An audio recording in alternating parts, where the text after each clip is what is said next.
सविनय नमस्कार. आजचं टायटल आहे म्हणजे आजचा एपिसोड आहे सारं काही माहीत असू नये. आय रिपीट, आजचा एपिसोड आहे सारं काही माहीत असू नये. वाक्याचा शेवट आहे तिथे पूर्णविराम नाहीये, म्हणून स्वर असा आहे ज्यांना अभिनय, निवेदन किंवा अगदी इफेक्टिव्ह स्पीकिंग, व्यवस्थित बोलावं कसं हे ज्यांना शिकायचं आहे त्यांच्यासाठी सांगतोय.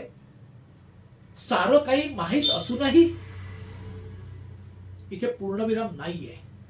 एपिसोडला सुरुवात करतो, विषयाला सुरुवात करतो. चारुदत्त आठले आणि मी आम्ही घनिष्ठ मित्र. एक साधारण 4 वर्षापुरतेच माझ्या बाबांना कॅन्सर सुरू व्हायच्या अगोदर त्यांची पुण्याला बदली झाली होती. म्हणजे ते मोठ्या कंपनीत होते मार्केटिंग मॅनेजर म्हणून. त्यांना संपूर्ण पुणे जिल्हा पण डेव्हलप करायला सांगितलं होतं धंद्याच्या दृष्टिकोनातून, म्हणजे कंपनीच्या प्रोडक्ट्स विकण्यासाठी, दुसऱ्या कंपन्यांनी विकत घेण्यासाठी. तो आजचा विषय नाहीये, तर त्याच्यामुळे पुण्याला बदली झाली होती. आणि मला असं वाटतं आता की त्यावेळी थोडी थोडी कॅन्सरची सुरुवात झालेली असावी. ते खंगत नव्हते चालले, पण असावी त्यावेळेला. आणि आमची पुण्याला बदली झाली, त्याच्यामुळे साहजिकच माझी 11वी 12वी आणि माझी काय म्हणतात त्याला 10वी ही माझी पुण्याला झाली 3 वर्ष. त्यावेळेला चारुदत्त आठले नावाचा मुलगा माझ्या वर्गात होता. माझे काही इतर त्यावेळेला मित्रांशी काय म्हणतात त्याला दोस्ती जुळली होती, त्याच्यामुळे माझ्या बाकावर एक दोन दुसरी मुलं असायची. पण काय व्हायचं, मधल्या सुट्टीत वगैरे मी वात्रटिका वगैरे धमाल करायचो, शिक्षकांच्या नकला वगैरे. आणि चारू त्या बघायच्या. चारू त्या सर्व नकला बघायचा आणि हसायचा. तसा तो मिसळणाऱ्यातला नव्हता, थोडासा असा अलिप्त अलिप्त असा होता. आणि अभ्यासात अतिशय हुशार होता.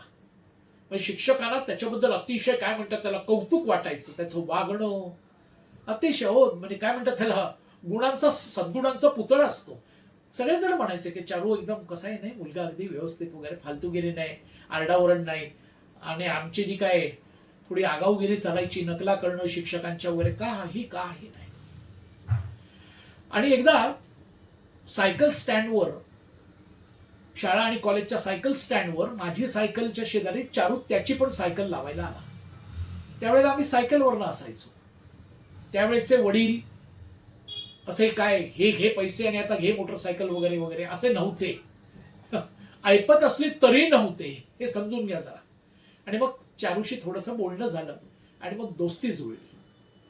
आणि आज जेव्हा मी वळून बघतोय सगळ्याकडे, तर चारूची आणि माझी दोस्ती जुळू शकते ह्याचाच मला धक्का बसतो आजही.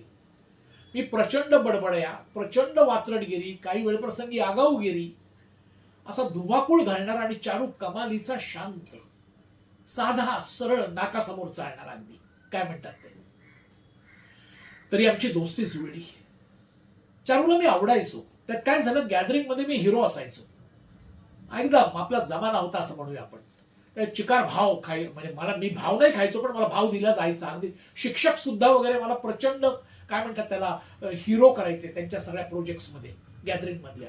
त्याच्यामुळे था अपना जमाना, बोल सकते ऐसा. चारू ते सगळं बघायचं आणि आनंदून जायचं. आणि नंतर लक्षात आलं की चारू का एवढा म्हणजे थोडासा अलूफ असतो, अलिप्त. तर चारू मला बोल मस्त केलंस तू सगळं, हे जरा तो चाचरायचा बोलताना, तोतरायचा. कदाचित ते त्याला थोडंसं छळत असेल, पण माझ्या डोक्यातही नाही आला. माझी चारूशी घट्ट मैत्री जमली. आणि मग मी कधी म्हणायचो, चारू आज प्राचार्य शिवाजीराव भोसलेंचं व्याख्यान आहे, माहिती आहे ना तुला, चल जाऊया. नाही, मी नंतर घरी जाईन. अरे म्हटलं, आपण काय वाईट ठिकाणी जात नाही होत. नाही, आमच्या पिढीमध्ये खरं सांगू का, क्वचित एखादं उदाहरण म्हणजे मला तरी दिसलेलं नाही माझ्या कॉलेजमध्ये, समाजात वगैरे एखादं उदाहरण कधीतरी दिसायचं, वाया गेलेलं पोरग, बाकी नव्हतोच. आम्हाला भीती होती, धाक होता. असं मी स्पष्ट शब्द वापरीन आणि आज आनंदाने, अभिमानाने हे वापरीन की होय, आम्ही त्या पिढीतले होतो की जिथे आम्हाला पालकांचा धाक होता, समाजाचा धाक होता. त्यामुळे जे काय अल्पस्वल्प आम्ही घडलो ते त्याच्यामुळे घडलेलो. मग मी चारूला म्हटलं, चल रे आम्या, तू चल ये, मी आईबाबांना सांगतो आणि मग आपण एकत्र जाऊ. मग एक कळलं की चारूला हे सगळं ऐकायची तहान होती, फक्त त्याचं डेअरिंग होत नव्हतं. मग काय आगाऊपणा माझ्या रक्तातच भिनलेला. मी चारूच्या बरोबर घरात गेलो त्याने मला बाहेर थांबायला सांगितलं होतं, पण मी घरात शिरलोच. त्याच्या आईबाबांना वाकून नमस्कार केला. म्हटलं असं म्हटलं, मी अमोल शेवडे, या वर्षीपासूनच म्हणजे आमची दोस्ती झाली आहे आणि आज प्राचार्य शिवाजीराव भोसलेंचं व्याख्यान आहे, त्याला चारूला घेऊन जायचं आहे मला. चारूच्या आईने मान खाली घातली. चारूच्या वडिलांनी माझ्याकडे असं बघितलं. ठीक आहे जा. ठीक आहे, परवानगी तर मिळाली. आम्ही दोघे गेलो आणि मग सुरूच झालं. मग मी चारूला उत्तम नाटकांना नेलं. चारू आणि मी अत्यंत चांगले चित्रपट बघितले. चारू आमच्या घरी यायला लागला आणि माझ्या आई वडिलांचा जणू काही मानसपुत्रच झाला. आणि संस्कार चांगले असले ना, मग जेलसी, द्वेष, मत्सर वगैरे निर्माण होत नाही हो. त्याला आधी मेन आई वडील द्वेष मत्सर न करणारे असावे लागतात, त्यावेळेला मुलं तशी होतात. आणि त्याच्या उपर झाली तर ती कर्मदरिद्री म्हणायची, नाही का. तर त्याच्यामुळे माझ्या आई वडिलांचं चारूवर नितांत प्रेम, माझ्या बहिणीचं चारूवर नितांत प्रेम. म्हणजे त्यांनी त्याला अगदी म्हटलं ना, सख्या भावासारखंच केलं. चारूने जिंकलं होतं माझ्या सर्व, माझ्या दोन्ही बहिणींना, माझ्या आई वडिलांना. आणि मला कधी त्याचं दुःख नाही झालं की माझ्या एवढंच प्रेम चारूला मिळतंय. किंबहुना मला आनंद होता. चारू आमच्या घरात फुलायचा, हसायचा, छान वाटायचं आणि स्वेच्छेने काही कामं घ्यायचं अंगावर. माझी भाज्या निवडणं, मला भाज्यांची नावं, आज बऱ्याच भाज्यांची नावं आजही माहीत नाहीत मला.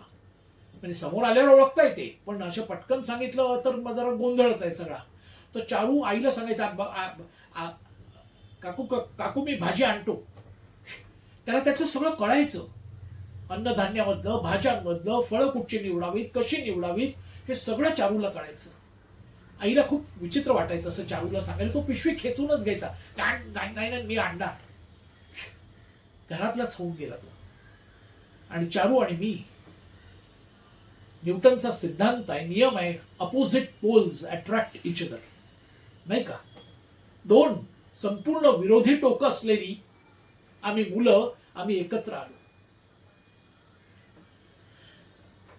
पुढे वडिलांना माझ्या कॅन्सर झाला. खूप उशिरा कळलं, आईने लपवून ठेवलं ते. त्यावेळेला चारूने माझ्या वडिलांसाठी प्रार्थना दिवस रात्र केल्या आणि जमेल तेवढी मदतही केली. त्यानंतर चारू ऑस्ट्रेलियाला जाणार म्हणाला. त्याच्या अगोदर एक दोनदा असं झालं होतं की मी चारूला म्हटलं, चल यार, ये बहुत बढ़िया पिक्चर आहे, सुंदर पिक्चर, आपण बघूया मस्तपैकी. हो जाऊया. आणि ते पिक्चर आनंद होतं, मला आजही आठवत आहे. तो चित्रपट आनंद होता. त्यात राजेश खन्नाला कॅन्सर झालेला असतो आणि तो ऐन तारुण्यात जातो, असा तो चित्रपट. तो बघून बाहेर आल्यानंतर साहजिकच माझ्याही डोळ्यात पाणी होतं, चारूच्याही होते. आणि चारू पटकन माझा हात धरून म्हणाला, आम्या मलाही आयुष्य खूप कमी आहे. म्हटलं, चारू काय डोकं ठिकाणावर आहे का? काय पिक्चर आहे रे तो, काय बडबडतोय? मला माहिती आहे माझं आयुष्य कमी आहे.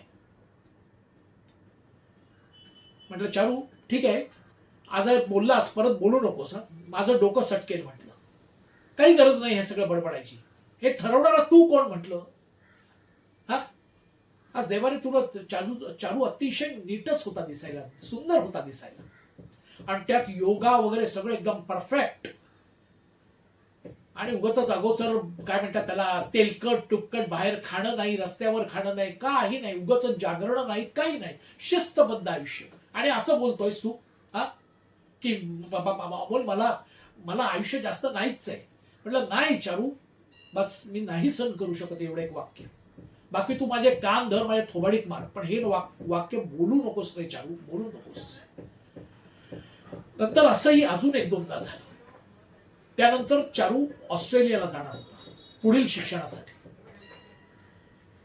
तो इथे बीटेक झाला सिव्हिल इंजिनिअरिंग मध्ये आणि त्याने ऑस्ट्रेलियामध्ये एमटेक आर्किटेक्चर व्हायचं ठरवलं आणि तो ऑस्ट्रेलियाला गेला. मला खूप आनंद झाला, कारण चारूचे वडील काही धनाढ्य नव्हते. आलं का लक्षामध्ये? चारूचे वडील अतिशय बुद्धिमान होते. ते जुन्या काळचे, त्या काळातले डबल इंजिनियर होते, मेकॅनिकल ॲज वेल एज इलेक्ट्रिकल. बी मेकॅनिकल आणि बी इलेक्ट्रिकल. विचार करा बुद्धिमत्ता काय असेल ती. फक्त काही चारू त्याच्या म्हणजे बाबांसमोर असा थोडासा असा गलित गात्र अवस्थेत असायचा. आई तर काय मान खाली घातलेली. चारू ऑस्ट्रेलियाला जायच्या अगोदर मी घरी गेलो होतो. त्याच्या बाबांना म्हटलं की मला खूप आनंद झालाय. म्हटलं चारू ऑस्ट्रेलियाला चाललाय. तो आहेच विद्वान आहे, तो जग जिंकेल. कितीही ज्ञान कठीण असलं तरी तो ते मिळवेल याची खात्री आहे. म्हटलं मला मित्र म्हणून, आणि माझ्या आई बाबा माझ्या बहिणी नाही आहे. आणि चारू ऑस्ट्रेलियाला गेला. त्याकडे काही मोबाईल नव्हते, लँडलाईन सुद्धा नव्हत्या हो एवढ्या, क्वचित असायच्या कोणाकडे. मी आपल्या चारूच्या भावाकडे जाऊन चौकशी करायचो. चारूचा एक आत्ते भाऊ पुण्याला होता, त्याच्याकडे मी नंतर आम्ही मुंबईला आलो, पण मी पुण्याला गेलो की त्याला भेटायचो आणि विचारायचो की चारू ठीक आहे ना? हो हो ठीक आहे, चारूचं व्यवस्थित चाललंय. असं एक 6 महिन्यात माझ्या 2 खेपा झाल्या होत्या पुण्याला, कारण पुण्याला आमचे नातेवाईक खूप. तर त्यामुळे माझं तिकडे जाणं व्हायचं. चारूची खुशाली कळायची, मग मी घरी सांगायचो ते, आणि मग घरादारालाही माझा आनंद व्हायचा. आणि एकदा मी पुण्याला गेलो आणि मी चारूच्या भावाला भेटलो, आत्या भावाला. म्हटलं चारू कसा आहे? म्हटलं यावेळेला मी जास्त दिवस आहे, त्याला असं काही फोन वगैरे करता येईल का? मी थोडे पैसे साठवलेले आहेत, कारण त्या वडिलांचा माझ्या कॅन्सर खूपच वाढला होता. म्हटलं मी ऑर्केस्ट्रामध्ये वगैरे काम करतो ना, म्हटलं रेल्वे तिकीट वगैरे लोकांना काढून देतो, माझ्याकडे 2 पैसे असतात म्हटलं थोडेसे. तर म्हटलं मी ते खर्च करीन. म्हटलं मला फोन काहीतरी कुठे करता येईल का म्हटलं चारूला? ते पैसे तुम्ही नका देऊ, असं मी चारूच्या आत्या भावाला म्हटलं. तो वयाने मोठा जरा आमच्यापेक्षा. तर तो म्हणाला कळलं नाही का मूल तुला? अरे चारू गेला. ऑस्ट्रेलियावरून आता कुठच्या देशात गेला? कारण माझंही वय तसं लहान होतं त्यावेळेला. नाही चारू अरे गेला म्हणजे चारू वारला म्हणून. चारू वारला? नाही म्हटलं इतकं निरोगी शरीर, इतकं व्यवस्थित स्वतःला जपणं, चारित्र्य असेल, मूल्य असतील का? म्हटलं खरं सांगताय तुम्ही? हो, कारण कळलेलं नाहीये, आपल्यालाच उशिरा कळलं. चारू थोडा अगोदरच 1-2 महिने तिकडे म्हणजे त्याचा तिकडे मृत्यू झालेला आहे. तो अपघाताने झालाय की त्याला कोणी मारलाय काही कळायला मार्ग नाही, का त्याने आत्महत्या केली आहे हेही कळायला मार्ग नाही. चारूचा मोठा भाऊ आता सध्या तिकडे गेलाय चौकशी करायला.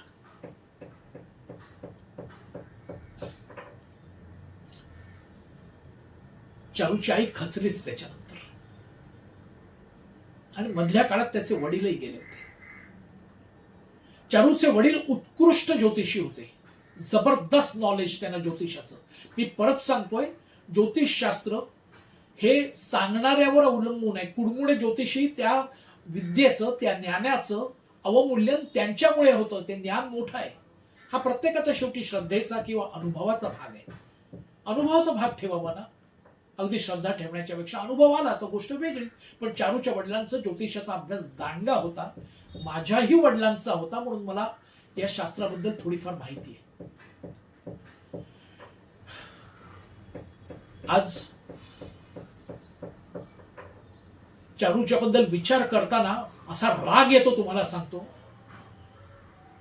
की अरे 2-3दा तुम्हाला दुखावलं होतंस की आम्ही मला जास्त आयुष्य नाही आवडत, तेव्हा मला तू दुखावलं होतंस. तुला काय अट्टहास होता का ते? ते सगळं सिद्ध करण्याचा? का तुला खरंच आतून कळलं होतं? तुला खरंच आतून कळलं होतं का? कारण ज्योतिषाचा तुझा दांडगा अभ्यास होता म्हणून. आणि मग तू ऑस्ट्रेलियाला का गेलास? आमच्या जवळ का नाही राहिलास? आणि अचानक मला खलील जिब्रानची गोष्ट आठवली. खलील जिब्रान जगविख्यात विचारवंत, एक असाच ज्ञानी तपस्वी माणूस, त्रिकाला बाधित पुढचं सगळं सत्य बोलणारा आणि पुढचं दिसणारा, भविष्यकालीन दृष्टी असलेला, सर्वार्थाने ज्ञान असलेला, सर्वांगाचं ज्ञान असलेला, त्याला कळतं की अमुक अमुक दिवशी समजा 13 मे रोजी संध्याकाळी 7 वाजता माझा इथं मृत्यू आहे. 13 मे रोजी संध्याकाळी 7 वाजता माझा इथे मृत्यू आहे. जर त्याला कळतं अगोदर, ज्ञानामुळे कळलेलं असतं, तर त्याच्यामुळे तो 13 मेच्या अगोदर 6 महिने टोकाला जाऊन बसतो पृथ्वीच्या दुसऱ्या टोकाला. कारण 13 मेला संध्याकाळी 7 वाजता समजा आपण मुंबईचं उदाहरण घेतलं तर समजा माझा भांडूपमध्ये अमुक अमुक ठिकाणी मृत्यू आहे असं त्याला कळलं, तर तो दुसऱ्या टोकाला जाऊन बसतो 6 महिने अगोदर आणि निश्चिंत असतो की यमदूत तिकडे 13 मेला 7 वाजता संध्याकाळी जाईलच, नाही का. यमदूत कधी चुकतोय का? कधी चुकतोय कधी? तो निश्चिंत असतो. 13 मे उजाडतो, तो पृथ्वीच्या दुसऱ्या टोकाला आहे, संध्याकाळचे 7 वाजतात आणि घामाने डबडबलेला यमदूत त्याच्यासमोर उभा राहतो आणि म्हणतो, बरं झालं रे बाबा तू इथे भेटलास. तुला माहितीये का मला किती टेन्शन होतं ते? तुझ्या मृत्यूचं ठिकाण बदललंय हे तुला कळलंय की नाही ह्याचं मला टेन्शन होतं, पण तू वेळच्या वेळी हजर झालायस. चल आपण निघूया. चारू, अरे तसं काहीतरी झालं का तुझ्या बाबतीत? तुला ठिकाण कळलं होतं का ठिकाण कळलं नव्हतं म्हणून या कथेतल्या नायकासारखा तू पृथ्वीच्या दुसऱ्या टोकाला जाऊन बसलास आणि तिकडे यमदूताने तुला गाठलं? नक्की खरं काय चारू?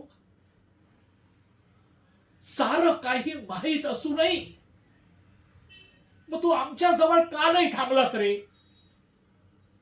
आमच्या जवळ का नाही थांबलास? सारं काही तुला माहीत असूनही